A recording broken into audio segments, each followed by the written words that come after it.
தயனி studio உறவுகளுக்கு வணக்கம். 17/8/2026 திங்கட்கிழமை. இன்றும் பல முக்கிய செய்திகளுடன் உங்களை சந்திப்பதில் மகிழ்ச்சி. முதலில் தலைப்பு செய்திகள். $1 பில்லியன் அமெரிக்க பணப்பரிமாற்றம், 4 வங்கி முகாமையாளர்கள் கைது. கஞ்சுபான இம்ரான் கைது, இலங்கைக்கு அழைத்து வர நடவடிக்கை. சிரான் பாசிக்கு 90 நாள் தடுப்பு காவல். கட்பெட்டியில் கோர விபத்து, மின்கம்பத்தில் மோதி தந்தையும் 7 வயது மகனும் உயிரிழப்பு. நுவரெலிய கிரகரவாவியில் ஆபத்தில் இருந்த சிறுவர்கள் காப்பாற்றப்பட்டனர். நயினதீவு அருகே படகு விபத்து, 10 பேர் வைத்தியசாலையில். அஸ்வஸ்ம கொடுப்பனவு பற்றிய முக்கிய அறிவிப்பு. இலங்கை இந்திய டெஸ்ட் போட்டி காலியில். வியட்நாம் இலங்கை நேரடி விமான சேவை. இனி விரிவான செய்திகளை பார்க்கலாம். $1 பில்லியன் அமெரிக்க பணப்பரிமாற்றம், 4 வங்கி முகாமையாளர்கள் கைது. இலங்கையில் இடம்பெற்றதாக கூறப்படும் மிகப்பெரிய வெளிநாட்டு நாணய பரிமாற்றம் தொடர்பான விசாரணையில் தனியார் வங்கி 4 பணியாற்றும் 4 முகாமையாளர்கள் கைது செய்யப்பட்டுள்ளதாக போலீசார் தெரிவித்துள்ளனர். கொழும்பு கோட்டை பகுதியில் இயங்கி வந்த பணமாற்று நிறுவனம் ஒன்றின் ஊடாக இலங்கைக்கு எந்த ஒரு பொருளும் இறக்குமதி செய்யப்படாமல் சுமார் $1 பில்லியன் அமெரிக்க வெளிநாடுகளுக்கு மாற்றப்பட்டதாக விசாரணைகளில் தெரிய வந்துள்ளதாக தெரிவிக்கப்பட்டுள்ளது. இந்த பணப்பரிமாற்றத்தில் குறித்த வங்கி அதிகாரிகளின் பங்கு என்ன என்பது தொடர்பாக நிதி குற்ற விசாரணை பிரிவினர் விசாரணைகளை முன்னெடுத்து வருகின்றனர். இந்த வழக்கு தொடர்பாக மேலும் பல தகவல்கள் வெளியாகலாம் என எதிர்பார்க்கப்படுகிறது. கஞ்சுபான இம்ரான் கைது, இலங்கைக்கு அழைத்து வர நடவடிக்கை.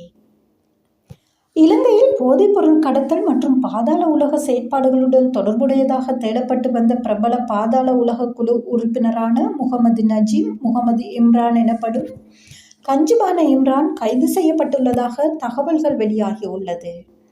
கஞ்சுபான இம்ரான் தற்போது இத்தாலியில் கைது செய்யப்பட்டுள்ளதாகவும் அவரை இலங்கைக்கு அழைத்து வருவதற்கான நடவடிக்கைகள் முன்னெடுக்கப்பட்டுள்ளதாகவும் பாதுகாப்பு பிரதியமைச்சர் அருண ஜெயசேகர தெரிவித்துள்ளார். மேலும் இன்னும் சில தினங்களில் கஞ்சுபான இம்ரானை இலங்கைக்கு அழைத்து வருவதற்கான நடவடிக்கைகள் இடம்பெற்று வருவதாகவும் அவர் குறிப்பிட்டுள்ளார். கஞ்சுபான இம்ரான் இலங்கையில் போதைப்பொருள் கடத்தல் மற்றும் பல்வேறு குற்றச்செயல்களுடன் தொடர்புடையதாக போலீசாரால் தேடப்பட்டு வந்த முக்கிய சந்தேக நபராக இருக்கிறார் என்பது குறிப்பிடப்பட்டுள்ளது. இவர் இதற்கு முன்னரும் வெளிநாட்டில் கைது செய்யப்பட்டு இலங்கைக்கு நாடு கடத்தப்பட்டிருந்தார். எனினும் பின்னர் அவர் மீண்டும் வெளிநாட்டுக்கு தப்பி சென்றதாக தகவல்கள் வெளியாகியிருந்தன. குறிப்பாக 2024ஆம் ஆண்டு ரஷ்யாவில் கஞ்சுபான இம்ரான் கைது செய்யப்பட்டதாகவும் அப்போது செய்திகள் வெளியாகியிருந்தன. இந்நிலையில் தற்போது இத்தாலியில் அவர் கைது செய்யப்பட்டுள்ளதாக அறிவிக்கப்பட்டுள்ளதுடன் அவரை மீண்டும் இலங்கைக்கு அழைத்து வந்து அவருக்கு எதிரான நிலுவையில் உள்ள வழக்குகள் மற்றும் குற்றச்சாட்டுகள் தொடர்பில் சட்ட நடவடிக்கைகள் முன்னெடுக்க அதிகாரிகள் நடவடிக்கை எடுத்து வருகின்றனர். இலங்கைக்கு அழைத்து வரப்பட்ட பின்னர் அவருக்கு எதிராக நிலுவையில் உள்ள வழக்குகள் தொடர்பான சட்ட நடவடிக்கைகள் எவ்வாறு முன்னெடுக்கப்படும் என்பது தற்போது முக்கியத்துவம் பெற்றுள்ளது. மேலும் அவருடன் தொடர்புடையதாக கூறப்படும் போதைப்பொருள் மற்றும் பாதாள உலக வலையமைப்பு தொடர்பிலும் விசாரணைகள் தீவிரப்படுத்தப்படலாம் என எதிர்பார்க்கப்படுகிறது. சிரான் பாசிக்கு 90 நாள் தடுப்பு காவல். பெருமளவிலான போதைப்பொருள் கடத்தலுடன் தொடர்புடையதாக குற்றம் சாட்டப்பட்டுள்ள சிரான் பாசிக்கை 90 நாட்கள் தடுத்து வைத்து விசாரிக்க மத்திய குற்ற விசாரணை பிரிவுக்கு அனுமதி கிடைத்துள்ளது. 48 வயதான சிரான் பாசிக் தொடர்பாக முன்னெடுக்கப்படும் விசாரணைகளில் அவரது போதைப்பொருள் வலையமைப்பு மற்றும் அதனுடன் தொடர்புடையதாக சந்தேகிக்கப்படும் நபர்கள் குறித்து அதிகாரிகள் விசாரணை நடத்தி வருகின்றனர். விசாரணைகள் தொடர்வதற்காகவே 90 நாட்கள் தடுப்பு காவல் உத்தரவு பெறப்பட்டுள்ளதாக அதிகாரிகள் தெரிவித்துள்ளனர். கட்பெட்டியில் கோர விபத்து, மின்கம்பத்தில் மோதி தந்தையும் 7 வயது மகனும் உயிரிழப்பு. விபத்துக்குள்ளான மோட்டார் சைக்கிளில் பயணித்த தந்தையும் மகனும் உடனடியாக கட்பெட்டி வைத்தியசாலைக்கு அழைத்து செல்லப்பட்டனர். ஆனால் அங்கு சிகிச்சை பலனின்றி தந்தையும் மகனும் உயிரிழந்ததாக போலீசார் தெரிவித்துள்ளனர். இந்த சம்பவத்தில் மேலும் ஒரு அதிர்ச்சியளிக்கும் தகவலும் வெளியாகியுள்ளது. விபத்து இடம்பெற்ற போது தந்தையும் மகனும் தலைக்கவசம் அணிந்திருக்கவில்லை என்பதும் போலீஸ் விசாரணைகளில் தெரிய வந்துள்ளதாக தெரிவிக்கப்படுகிறது. உயிரிழந்த இருவரின் சடலங்களும் பிரேத பரிசோதனைக்காக புத்தளம் தள வைத்தியசாலைக்கு அனுப்பி வைக்கப்பட்டுள்ளன. நுவரெலிய கிரகரிவாவியில் ஆபத்தில் இருந்த சிறுவர்கள் காப்பாற்றப்பட்டனர். நுவரெலிய கிரகரவாவியில் ஜெட் ஸ்கி படகில் பயணித்துக் கொண்டிருந்த மிடுவாங்குட பகுதியைச் சேர்ந்த 2 சிறுவர்கள் நீரில் மூழ்கும் அபாயத்தில் சிக்கிய சம்பவம் ஒன்று இடம்பெற்றுள்ளது. கிரகரவாவியில் ஜெட் ஸ்கியில் பயணித்துக் கொண்டிருந்த 2 சிறுவர்களும் திடீரென ஆபத்தான சூழ்நிலையில் சிக்கியுள்ளனர். இதன்போது அங்கு பாதுகாப்பு பணியில் ஈடுபட்டிருந்த இலங்கை கடற்படையினர், விரைவு மீட்பு பிரிவினரும் சம்பவத்தை அவதானித்துள்ளனர். நிலைமையின் தீவிரத்தை உணர்ந்த கடற்படை மீட்பு குழுவினர் உடனடியாக நடவடிக்கையில் இறங்கியுள்ளனர். விரைவாக சம்பவ இடத்துக்கு சென்ற கடற்படை வீரர்கள் நீரில் மூழ்கும் அபாயத்திலிருந்த 2 சிறுவர்களையும் பாதுகாப்பாக மீட்டுள்ளனர். அதிர்ஷ்டவசமாக இந்த சம்பவத்தில் 2 சிறுவர்களின் உயிருக்கும் ஆபத்து ஏற்படாமல் அவர்கள் பாதுகாப்பாக மீட்கப்பட்டுள்ளனர். சம்பவம் இடம்பெற்ற நேரத்தில் அங்கு பாதுகாப்பு பணியில் ஈடுபட்டிருந்த கடற்படை விரைவு மீட்பு பிரிவினர் சரியான நேரத்தில் துரிதமாக செயல்பட்டதன் காரணமாகவே இந்த 2 சிறுவர்களும் பாதுகாப்பாக மீட்கப்பட்டுள்ளனர். இந்த சம்பவம் நீர்நிலைகளின் பொழுதுபோக்கு நடவடிக்கைகளில் ஈடுபடும் போது மிகுந்த அவதானத்துடன் இருக்க வேண்டிய அவசியத்தை மீண்டும் நினைவூட்டுகிறது. நைனாதீவு அருகே படகு விபத்து, 10 பேர் வைத்தியசாலையில். யாழ்ப்பாணம் நைனாதீவுக்கு அருகே படகு ஒன்று விபத்துக்குள்ளானதில் மீட்கப்பட்ட 10 பேர் மேலதிக சிகிச்சைகளுக்காக யாழ்ப்பாண போதனா வைத்தியசாலைக்கு மாற்றப்பட்டுள்ளனர். நைனாதீவுக்கு அருகிலுள்ள கடற்பரப்பில் குறித்த படகு விபத்துக்குள்ளானதாக தெரிவிக்கப்படுகிறது. விபத்தை தொடர்ந்து படகில் பயணித்தவர்கள் ஆபத்தான நிலையில் சிக்கியுள்ளனர். இதனை அடுத்து மேற்கொள்ளப்பட்ட மீட்பு நடவடிக்கையின் மூலம் படகில் இருந்த 10 பேரும் பாதுகாப்பாக மீட்கப்பட்டுள்ளனர். மீட்கப்பட்டவர்களுக்கு ஆரம்பகட்ட மருத்துவ சிகிச்சைகள் வழங்கப்பட்ட பின்னர் மேலதிக சிகிச்சைகளுக்காக யாழ்ப்பாணம் போதனா வைத்தியசாலைக்கு மாற்றப்பட்டுள்ளதாக தெரிவிக்கப்படுகிறது. விபத்துக்கான காரணம் தொடர்பில் மேலதிக விசாரணைகளை முன்னெடுக்கப்பட்டு வருகின்றன. கடற்பரப்பில் பயணிக்கும் போது வானிலை நிலைமை மற்றும் கடல் நிலவரம் குறித்து அவதானமாக இருப்பதுடன் பாதுகாப்பு உபகரணங்களை பயன்படுத்துவது மிகவும் அவசியம் என வலியுறுத்தப்படுகிறது. அஸ்வஸ்ம கொடுப்பனவு பற்றிய முக்கிய அறிவிப்பு. அஸ்வஸ்ம நலன்புரி கொடுப்பனவை பெற்று வரும் பயனாளிகளுக்கு முக்கிய அறிவிப்பு ஒன்று வெளியாகியுள்ளது.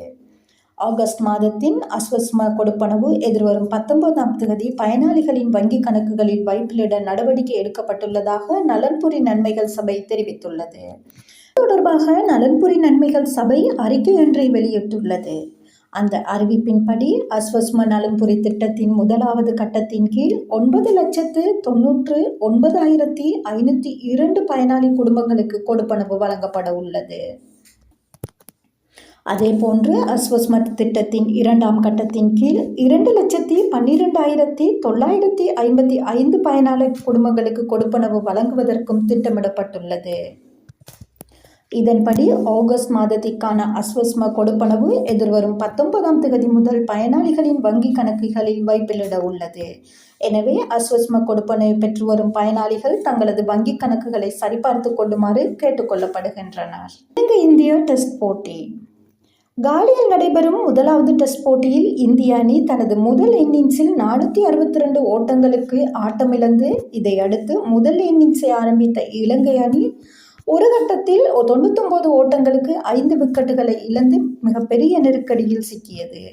ஆனால் அதன் பின் நிரோசன் டிக்வெல்லா மற்றும் சஹனல் தினுசா ஆகியோர் சிறப்பாக விளையாடி இலங்கை அணியை மீட்டெடுத்தனர். தேநீர் இடைவெளியில் இலங்கை 215க்கு 5 என்ற நிலையில் இருந்தது. டிக்வெல்லா 72 ஓட்டங்களுடன், தினுசா 62 ஓட்டங்களுடன் ஆட்டமிழக்காமல் இருந்தனர். இந்தியாவை விட இலங்கை இன்னும் 247 ஓட்டங்கள் பின்தங்கியிருந்தது. வியட்நாம் இலங்கை நேரடி விமான சேவை ஆரம்பம்.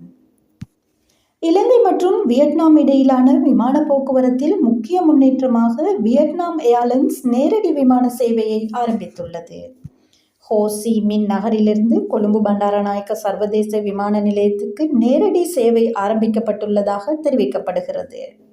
இந்த சேவை வாரத்திற்கு 3 முறை இயக்கப்பட உள்ளதாகவும் தெரிவிக்கப்பட்டுள்ளது. இலங்கைக்கு வரும் வியட்நாம் சுற்றுலா பயணிகளுக்கும் வியட்நாம் செல்லும் இலங்கையர்களுக்கும் இந்த நேரடி விமான சேவை பயண நேரத்தையும் சிரமத்தையும் குறைக்கக்கூடியதாக இருக்கும் என தெரிவிக்கப்படுகிறது. மீண்டும் தலைப்பு செய்திகள். $1 பில்லியன் அமெரிக்க பணப்பரிமாற்றம், 4 வங்கி முகாமையாளர்கள் கைது. கஞ்சுமான இம்ரான் கைது, இலங்கைக்கு அழைத்து வர நடவடிக்கை. சிரான் பாசிக்கு 90 நாள் தடுப்பு காவல்.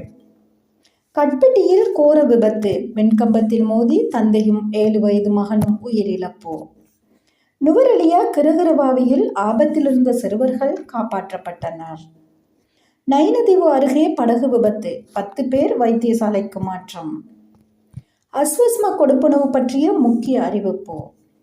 இலங்கை இந்தியா டெஸ்ட் போட்டி காலியில். வியட்நாம் இலங்கை நேரடி விமான சேவை ஆரம்பம். இத்துடன் இன்றைய செய்திகள் நிறைவு பெறுகின்றன. மற்றும் ஒரு செய்தியில் சந்திக்கும் வரை அன்பு வணக்கம் கூறி விடைபெறும் நான் உங்கள் அன்பின் தயானி. நன்றி, வணக்கம்.